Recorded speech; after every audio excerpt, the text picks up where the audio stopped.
Welcome to The Longer Game. If you're listening to a show about retail being reimagined. If you'd like to connect with The Longer Game, look for The Longer Game at thelongergame.com and on Facebook, Instagram, LinkedIn at The Longer Game. We're here to talk about retail, why it's changing, how it's changing, and what you can expect in the future. We're not trying to take ourselves too seriously, but we do want to know what that retail landscape is going to look like. I hope you enjoy your time listening to this podcast. We try to keep it as quick as possible because we don't want to waste your time, but we want to keep you informed. Thanks for tuning in. Now, here's the show. Hello, everybody. This is The Longer Game, where we talk about retail reimagined, the future of retail, all that kind of junk. With me today is someone that is actually in Cincinnati, the first person on our podcast that's also in the same city as me, which we will celebrate now by introducing him. His name is Tim Warren, and he is the CEO of Helium SEO. Thank you for coming on the show, Tim. Why don't you just tell people a little bit about who you are? Yeah, no, thanks, Michael. Appreciate it. Well, I'm from Cincinnati, not originally, actually. They call it a boomerang town because people, they grow up here, they leave, they want to go see the world. And then they have kids and they come back because grandparents live in Cincinnati, and it sucks to raise kids without your grandparents. So I'm actually originally from Virginia. I moved here to go to college. I've got a weird background, man. I went to med school. I was in med school. I wanted to be a surgeon. Oh, wow. Really? Did you go to med school here in Cincinnati? No, I was at OU down in Athens. Oh, okay, cool. Yeah, at Ohio U. I'm in my first year of med school, and I'm like, I want to be a surgeon, but I also am like starting to cultivate these entrepreneurial desires. And like, gosh, it'd be so cool to be an entrepreneur and start businesses and get to travel and not be stuck in a hospital all day. And so I kind of took this crazy move and quit med school in my first year. My family legit had an intervention for me. Like on Thanksgiving, they all sat me down. half in semicircle, true story. Like I swear, true story. Man. And they're like, "You're throwing your life away. What are you doing? You work so hard to get into med school." I'm like, "No, I'm going to be an entrepreneur. It's going to be great. Trust me." And they're like, "We don't trust you. This is a terrible idea." So I did. I dropped out of med school my first year, and hey, they say all great entrepreneurs are dropouts of something, right? So sure. I'm just following the trend. So yeah. Do you guys look like? Are you close with your family now? And do you look back on that and kind of laugh about like that? Because I mean, that's a pretty intense moment to have. But I mean, obviously, from what I know about you, you're doing all right. So probably able to look back and say, okay, like it just seemed crazy at the time. Yeah, so there's a couple fun stories there. So yes, at the time, by the way, what a great little piece of knowledge that you dropped on us about your past. We could probably do a whole podcast on that. Totally, man. I tell people like, hey, if you want to be an SEO expert in digital marketing, the key is become a med school dropout. Just go to your first year, want to be a surgeon, and then drop out. That's the key, man. That's really where it all came from.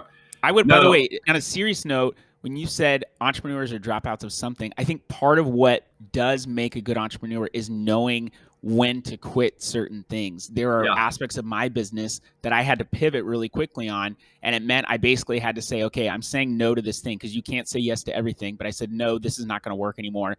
I have to change. And so being a good quitter, I think, is actually something that helps you as an entrepreneur. Anyway, I want to hear more about your family dynamic now. I think it's super true. Yeah. So, I mean, there's a really cool thing about doing something that's that risky, especially if you have my type of personality, probably the same as yours, which is, I'm more motivated by people telling me I can't do something than by people telling me I can, right? I'm going to run a marathon. I'm like, yeah, you could probably do that. You're in good shape. Like, oh, okay. Yeah, okay. I'm going to go climb Everest. They're like, no, you can't do that. I'm like, let me do it to prove to you, right? Now I'm going to do it. Yep. Now I'm going to do it. So there was part of that. I had a motivation, like I have to succeed, but also the reason I quit med school, I had a strong desire to create financial freedom, but also to create time and money, right? Lifestyle. And being a surgeon doesn't do that. It creates money, but not time.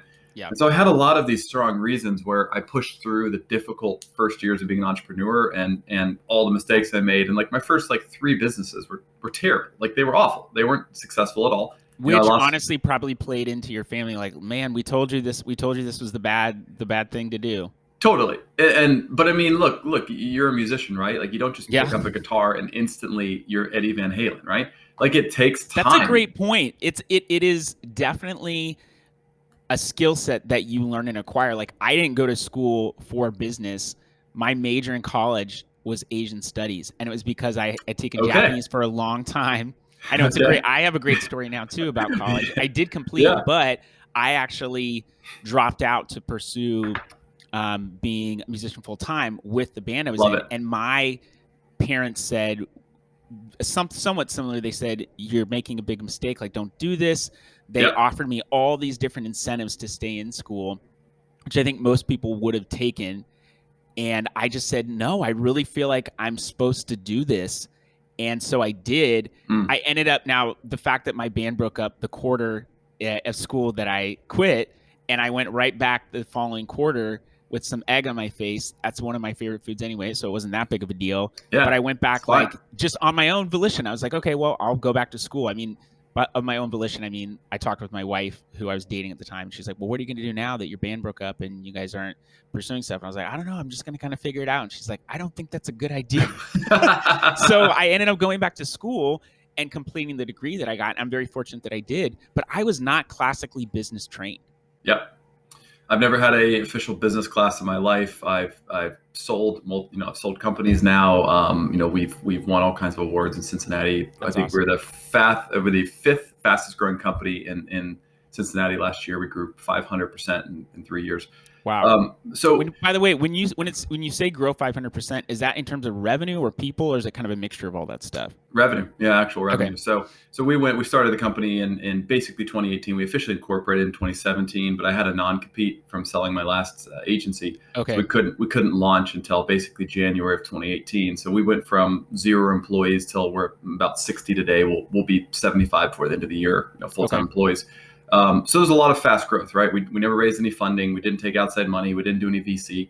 So kind of imagine that growth just on straight up organic, starting the company, You and I without talked about any this funding. too, that we both bootstrap stuff. I mean, you had some investment from the company that you sold in order to start this company, but yeah, no outside investors. Which Yep. for anyone who's read The Founder's Dilemma, I've really only read Cliff's Notes, but essentially, you trade off control for earnings, essentially. And Do you so want to be you king or took do you want to be rich? Right. what's that? The primary question they always ask if you want to raise funding, do you want to be king and have full control, or do you want to be Or do you want to be rich? rich? Yeah. Yeah. And honestly, I think for me, I know that as an entrepreneur, I've sacrificed salary a lot. And part of where I'm at in my journey as an entrepreneur now is I want to make more money, and I'm starting to do that and starting to Mm, earn closer to what I'm worth, because at a certain point I don't just want to, be the starving artist kind of person. And so that, right. means you make different changes in your business and stuff like that. But having control was important to me because I was the one that had the vision. And so I wanted to make sure that I was having control over that. Yeah, so it's like, kind of going back to that, you have to own it, right? So when I told my family, hey, I'm quitting med school, they do this intervention for me. I could have withered in that moment and said, I'm getting negative feedback. What do I do? These people care about me and love me. But in my mind, what I said is, they haven't seen what I have seen. I Yeah. have had a vision of where I can go, what this can look like. I've seen successful entrepreneurs. These guys have time, they have money, they have great families. They retired at 40. This is phenomenal. I want that. And I don't think everybody should be an entrepreneur, Michael. Like I just don't. Yeah. I don't think it's I'm in for agreement everybody. there. But I think if you can physically do it, it's the way to go. Well, and entrepreneurs need what I've also heard or be called entrepreneurs, people that are entrepreneurial inside Yeah, of a company. They need people that can say, like, I'm definitely more of a visionary type. I'm like, hey, here's what I see happening. I am totally okay with taking risk and falling on my face. yes, What I'm not incredible at is then taking that process or something that I've created and really perfecting it. I have to turn that over to people on my team and say, okay, here's what I've done. I need you to really work on this and make sure that it's absolutely perfect. I'm going to continue to forge forward. And so you Mm, entrepreneurs, and I tell my team this all the time, I'm like, we're successful because of us as a team. It's not because I had a vision, because if I just had a vision, that would do absolutely nothing. And people just working towards nothing is right. nothing. So it has to be those two things that work together. Totally. So yeah, no, that's exactly right. And at the end of the day, you have to own it, right? Like you have to own it. You have to own the vision, and no one can see that except you. But I was definitely motivated by the people who said, "You can't do that. This is a bad idea." So I do remember. I'll just to close the loop on it for you, which is fun. When I turned 30, like the month after I turned 30, I sold my first company. My wife and I owned 100% of it. It didn't have any debt. So it was very profitable That's awesome. sales, Yeah. great win for us. And it was right about the time I would have been like finishing surgical residency and Oh, just okay. getting done with school. I would have been 400 grand in debt and literally Yep. just finally hitting the workforce. I sold my first company, which was a multi-million-dollar agency. And so for me, that was the first one of like, kind of like a check of like, okay, I didn't make a terrible decision. Like Sure. this was Yeah. actually a good I'm call. doing all right. Yeah, I like it sold a was. company. Yeah, exactly. And so, and then along the way, we had other fun things like my mom, who I had always promised her all these things. Hey, when I'm a surgeon, we're gonna do X, Y, Z. Well, the day I bought the really nice sports car, my mom was visiting town. I had it delivered that day. I was like, see, like let's go for a ride. I told you we were Oh, gonna that's have this. awesome. So I tried to close the loop on some of those promises I had made and things I'd wanted to do, and just to help them see like, look, if you do have a dream and you go after it hard. I mean, but at that point, I'd been chasing my dream of being a successful entrepreneur for 12 years, Yeah. right? Pedal to the metal and go. And it doesn't happen overnight, right? And that's Not at all. one thing entrepreneurs have to understand is it's fraught with peril, right? Like it's risky, which is why it's more rewarding, but it's inherently riskier, right? Like you are And I taking think more you risk. have to realize you will experience failure. If you Yes. go into something thinking I'm going to be a success right away, or that's even going to be the predominant note, I Right. think something that entrepreneurs have to have is something called adversity quotient, or basically you just have to be able to deal with a lot of shit that comes your way. I mean, I don't really know Thick any skin. other way to say it, but like you have to have a strong tolerance for adversity, because the predominant note, I think, and certain entrepreneurs might have experienced success a lot. I don't know many entrepreneurs that experience success right away or constantly. And I have a friend who actually trademarked the term entrepreneur porn. His name's Ron L. Richards, really good buddy of mine. Also helped me develop my sales process. But entrepreneur porn is the Lamborghini, big house, money everywhere, super successful, never lifts a finger lifestyle that people think that entrepreneurs just automatically step into. And most entrepreneurs I know, you obviously had some success, and so you were able to get the nicer car and things like that. But that was something that came after the work and the time that you put in and the sacrifices that you made. I mean, I'm sure you could talk about sacrifices that you and your wife made in building that company before selling it. And so entrepreneur porn is basically encouraging people to get into being an entrepreneur because of the affluence. And that's the exact opposite of what I've experienced. And so have a lot of other entrepreneurs. And so in order to be a successful entrepreneur, you have to be willing to get your teeth kicked in multiple times and say, I am still going to get up and go forward because I have a vision. Doing it aimlessly, I wouldn't recommend. But if you've got the vision, the one thing that I think you just can't determine is the timing that it's going to happen. But if you're willing to give up, I think even your pride in that I have to be right all the time, because if you're going to have control over something, you're not always going to be right. And you have to be willing to say, I'm not right. I'm going to do something differently because what I'm doing is not working. That's what really ultimately makes an entrepreneur successful.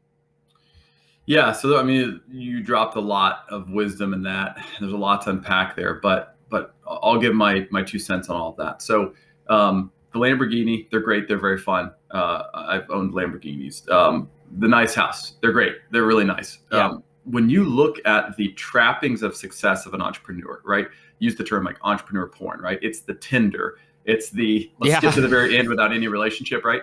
That can happen sometimes, right? There are people who strike it rich pretty quickly, right? They have a really good idea, they get some funding, it's not that hard for them, the company blows up and they make a ton of money and they're like, whoa, that was sweet, right? Yeah. But that's like 0.0001% of business. It's very rare, right? Very rare. Yep. Super rare. And also people look at the Zuckerbergs and the Bezos and they're like, oh, I'm going to start a company, I'm going to take it public, and I'm going to run it. Like, do you know how few entrepreneurs are still even in the company when the thing goes to their Series C, right? Like most of those entrepreneurs are gone because they couldn't run a business more than 50 people, right? Or they just were like, I've got it to where it needs to go. Someone else needs to take over, or I'm no longer passionate about this. I mean, there's so many things that can happen in that cycle. And so a lot of these people start businesses and are like, oh, I'm going to be the next Zuckerberg. Like, dude, probably not. Okay. Like I'm not saying don't dream there, but the guy is wicked smart. He got the right timing, right place, all that stuff. The company blew up. And if he Yeah. had to restart over today without that same idea, would he be as successful? Probably He not, also had to right? sell stickers when Facebook was first getting started. I remember my wife, Yeah. because we were dating starting in 2004, and she was like, "Hey, this new thing called Facebook showed up." I was like, "Cool." So I Yeah. like opened an account and was like, "Hey, do you want to send somebody a sticker for $5?" And I was like, "No, I don't want to send somebody a sticker for $5. That's ridiculous." But I mean, he ended up, like most businesses, finding a way to sell ads. So basically, like, here's my 2 cents on everything you just said. When you start a business, so a lot of people want to be entrepreneurs because, to your point, Michael, they see the Lambos, they see the house, they see the trappings, and they're like, I Mhm. want those trappings. But let's just be honest, if you are a robotic heart surgeon, you work in robotics and heart surgery, you're going to make $1 million a year, which is a lot more than most entrepreneurs ever make it Yeah. out of their companies, right? Mhm. So there's a lot of ways to make money. My wife and I talk about this all the time. We're like, gosh, there are so many freaking ways to make money. It is insane. Like, you meet people who are like, how do you make money? They're Yeah. like, oh, I arbitrage mattresses.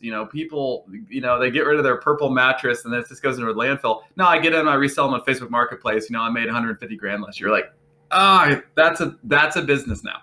And it's Well, like just so all to that this. point, I always think there's like on this microphone stand, there's someone that makes the plastic component that holds a microphone clip. There's a Yeah, screw that's in here. Someone manufactures the screw that goes in here, and then somebody makes yeah, the machine that yeah. manufactures the screw. So I've thought about that many times, that there's so many levels to business and opportunity that's out there.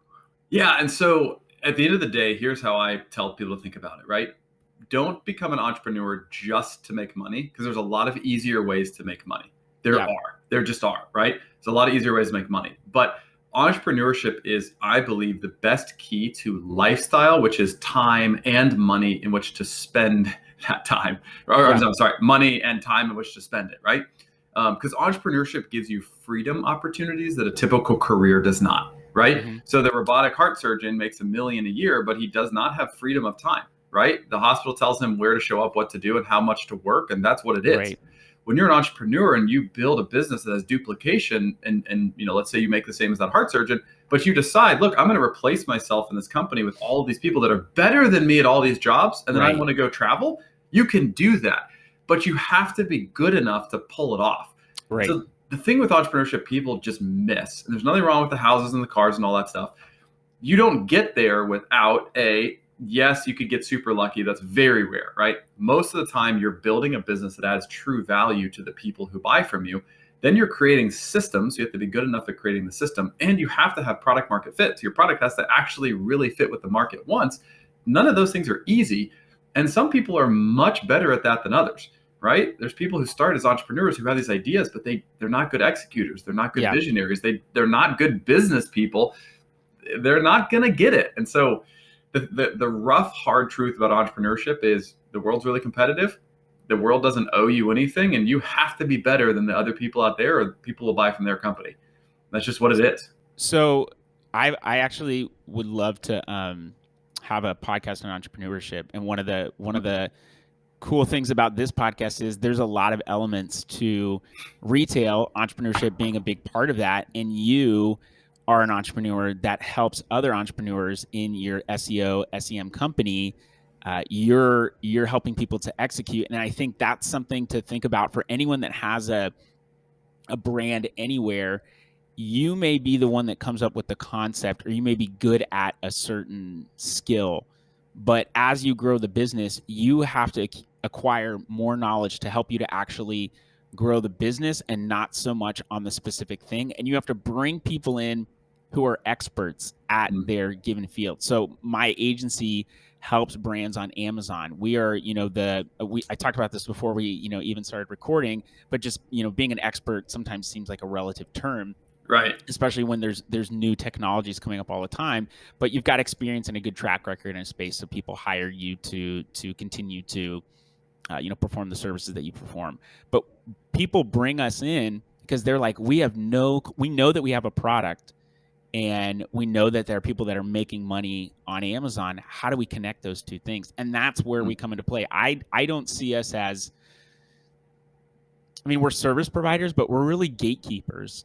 I heard this guy named Keenan. I don't know his last name, but he's on LinkedIn and just goes by Keenan, and he's really big in the sales world.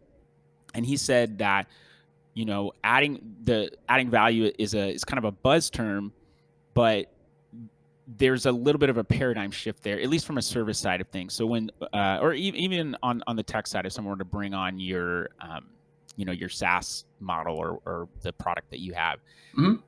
just when someone hires you, or someone hires me, or someone hires you, Tim, your agency, they don't instantly get like 15 grand or 20 grand in their business. What you do is help them to uncover what's already there via a specific skill set. So when someone comes in, brings us on to come into their business and help them grow on Amazon, we don't just, inject 50 grand in cash. What we're saying is, hey, we see what you're doing right here, Mm-hmm. and your product and your market really, really well.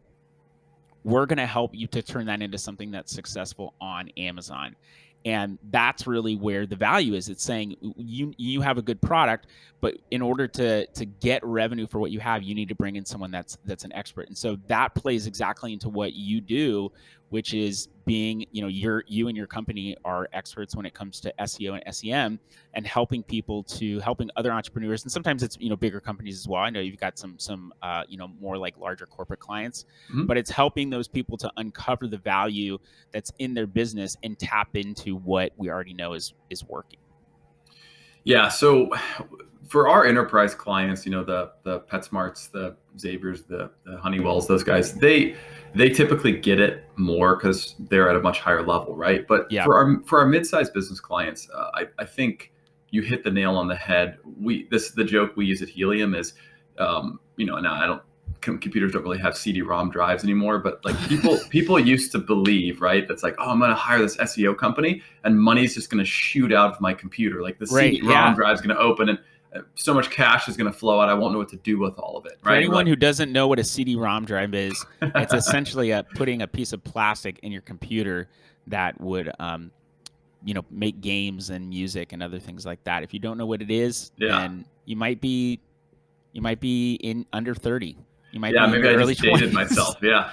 But I didn't say floppy drive, right? Jeez. Right. That could have been way, way worse. So, but people just kind of expect that, hey, I'm going to hire this digital marketing company and money's going to just shoot out of my hard drive, right? It doesn't work that way. In fact, digital marketing is like anything else. Sales, right? Team building.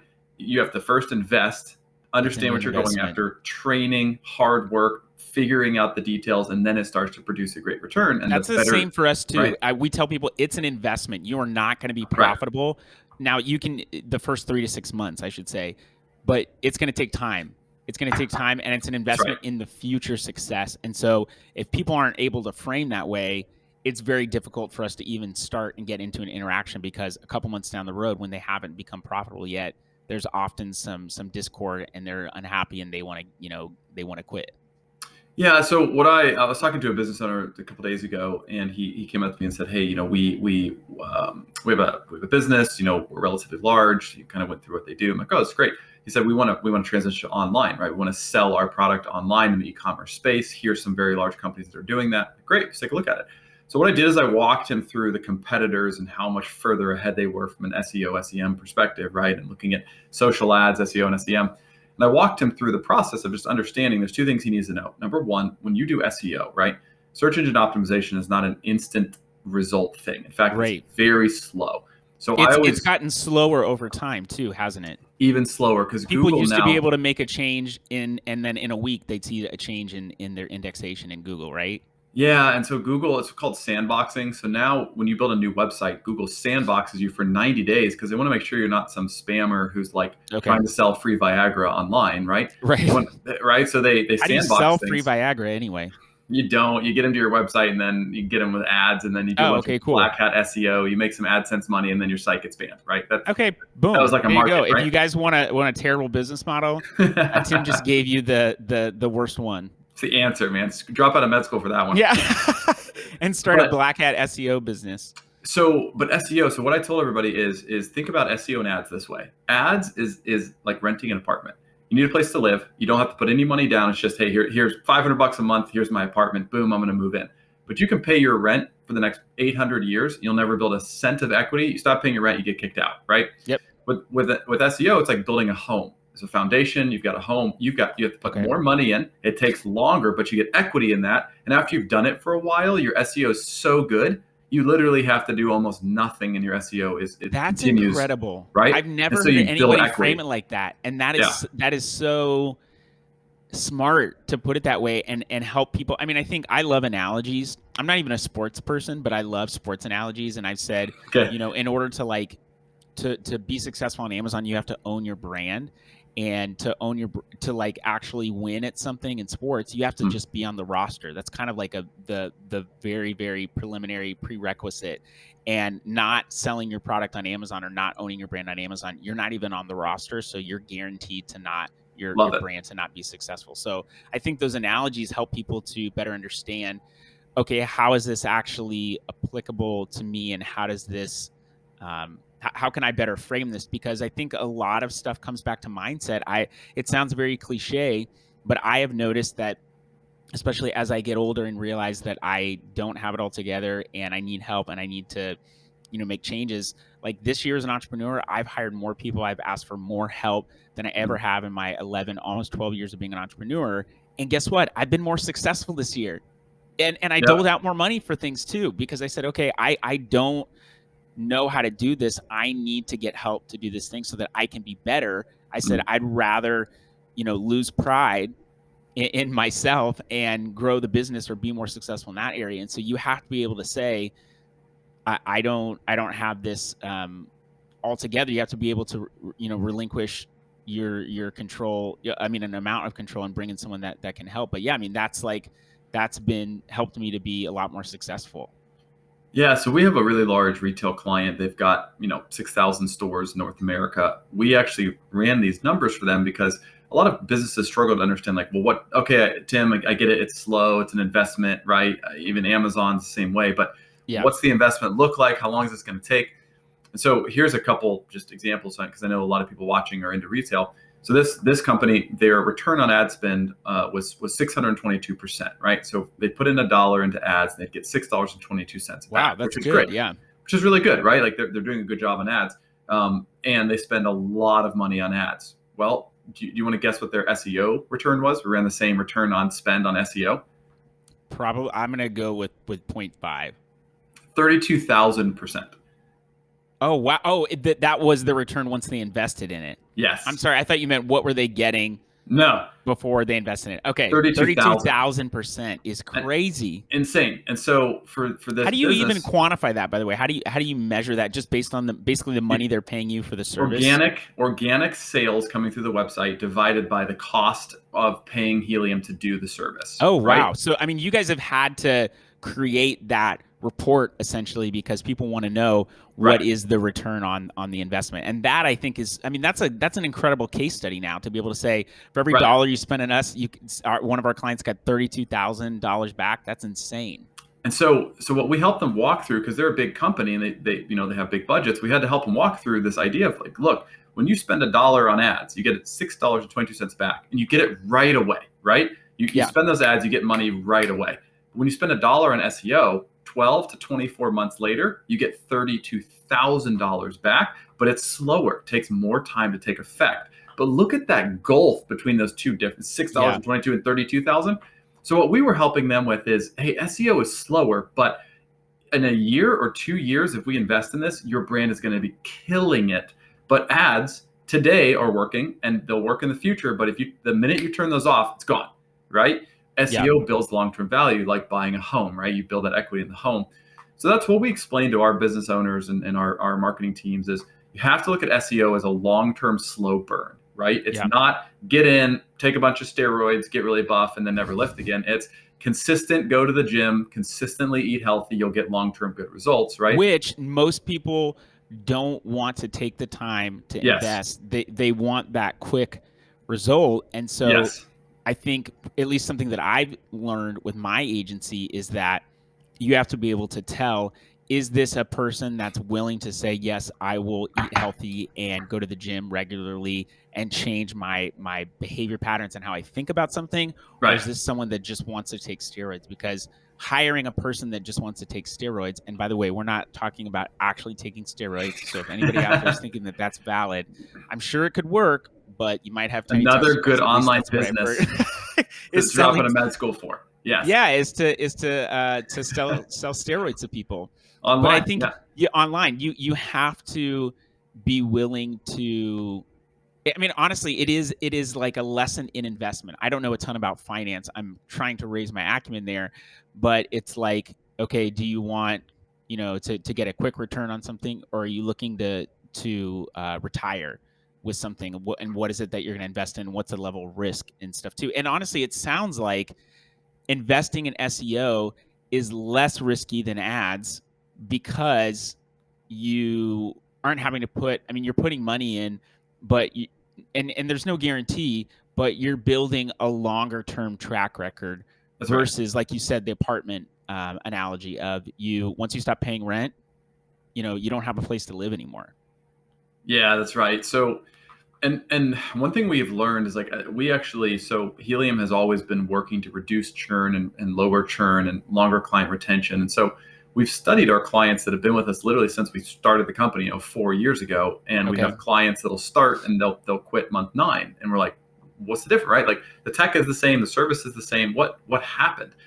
And in a lot of cases, what we find, Michael, is that the people who are with us for 4 years and going, they have a long-term mentality when it comes to digital marketing, right? Okay. It's something that they, as a company, want to invest in. They plan to do it forever. They plan this is part of their strategy.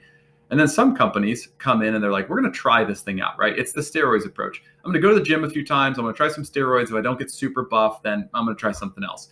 Yeah. And I don't want to only say that, that's the only reason that there can be churn. But a lot of times, this is a difficult thing for us is knowing ahead of time the marketing person we're going to work with, what their mentality is and what their corporate mentality. It can be hard to figure out, but that's a key component for us. Is when we have the most successful relationships, we find that the client on the other side, they're willing to take our advice, they're willing to listen, right? They're willing to actually listen to the expertise on that side and modify plans if we say, hey, that's really not going to work down that direction, we really need to do it this way. And then they're willing to look at things in terms of a long-term plan. It's not, I need SEO results in 3 months. Well, that's not going to happen. There's no way we can make it happen. You shouldn't even hire us if that's what you're looking for. And we tell people that. We're like, if you need SEO results in less than 6 months, we're not your firm, right? Okay. We can't do it. We cannot make that happen. And to be clear, is any firm really their firm if they're looking for results in less than 6 months? No. But other people are willing to tell you that you'll get the results, which is tricky. But we're not going to sully our brand by doing that because we know it's not right. So we tell people, look, we don't think that's possible, but that's our opinion. Here's the data behind it. Google doesn't work that way, but we're not going to sell it to you because we know it's not going to work, and I'm not going to take your money. Well, and that makes, like you said, it's a credibility thing. That makes you look worse as an agency. And if anything, it could bring down your results as a company. Right. You're not able to create as many case studies because you're like the minimum case study is 12 months. It's almost like a medicine. Like, hey, we have this extended trial, or we have a clinical trial. It's going to be 24 months. Someone withdraws in 6 months because they're like, I didn't see the results I wanted. And they're like, well, we told you the medicine isn't going to work for 24 months. So you're basically giving up on the time you invested. I'm going to start a podcast that's all about analogies, I think, because I love analogies so much. Analogies are key, man. It's the key to selling because people don't know about SEO. They don't know Amazon, the details, right? You gotta connect the dots for them and help them understand, right? Like paid ads are like renting an apartment. They're like, oh, I understand that. So analogies are key. I thought of another good one. So a good analogy for maybe SEO versus paid ads is a farming mentality. So if you want to be sustainable and have your own food, and this probably isn't true nowadays, but you plant the seeds, you tend to the ground, you do all the work up front, all the money's up front, and eventually fruit will be born or vegetables, depending upon what you plant. Yeah. If you want something to eat now, you just go to the market and you purchase it, and you're going to get what you want. But then when you're done with the food, and you have to go back and get more food. See, I told you, we could just keep going. I could come up all day, man. All just analogies upon analogies. So, Tim, thank you for being on the show. I think honestly, the analogy of the house versus the apartment, that's something that is definitely something I'm going to take away from this. And I know that when it comes to talking to clients about stuff on Amazon, one of the differentiators about Amazon compared to a lot of other places to sell your product is that there is a strong correlation, and sometimes we're able to show from a statistical perspective that there is a strong correlation, but there's a strong correlation between selling a product on an advertisement and that helping your organic visibility Hmm. on Amazon, because it's not just an ad you're creating, it's the product listing that's getting promoted. So it Right. doesn't matter if it's showing up organically or if it's showing up on an ad. If you sell your product, that actually helps the listing in general perform better. And that's what Amazon is showing to people, because they went from an eBay approach, which was you can list whatever you want, and then there were like 10 of the same thing listed, and you just have to look at the pictures and say, well, which one do I think looks better, even though it could be the same item. They unified it to make it more of a consumer focused one. But where could people find you if they wanted to? Would they be looking, out back of a med school, smoking cigarettes because you're depressed because you left, or inside of a Lamborghini because you become a successful entrepreneur? Where would people look if they wanted to find you? Yeah, totally. Well, if you want to first check out our company, it's just helium-seo.com, or just Google Helium SEO. We'll make sure we pop up at the top. That's what we do. So reach out to us. I was going to say, if you didn't show up at the top, that would suck. That'd be embarrassing. Yeah. Feel free to reach out to me on LinkedIn as well too. I if you Google Tim Moore and Helium SEO, my LinkedIn will pop up. And you can email me at tim@helium-seo.com.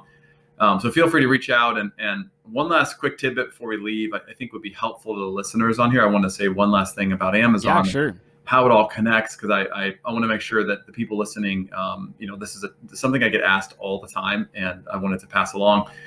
When you're thinking about your brand and your product, and you guys want to talk to Michael and say, hey, I want to start up an Amazon store. I really want to push this forward. My 2 cents, and one thing I'd highly recommend, when you think about owning your brand, I completely agree with that. But also, one thing I would encourage them to do is own your customer connection, right? So if I've seen so many products that their whole business is Amazon, right? Yeah. Like they're doing 5-10 million in revenue, and it's just literally all through Amazon, and they're doing well, but then they want to go D2C or direct to consumer. They don't own the email addresses. They don't own the clients. They don't own any of the data. And then they don't know where to go. And so what happens if Amazon changes their model, and instead of taking 15%, they take 30%, and bam, you're out of business, right? What if you get a really big competitor comes into Amazon? What if stuff changes and Amazon doesn't work as well anymore? We highly recommend that businesses learn all of the channels. They're called traction channels.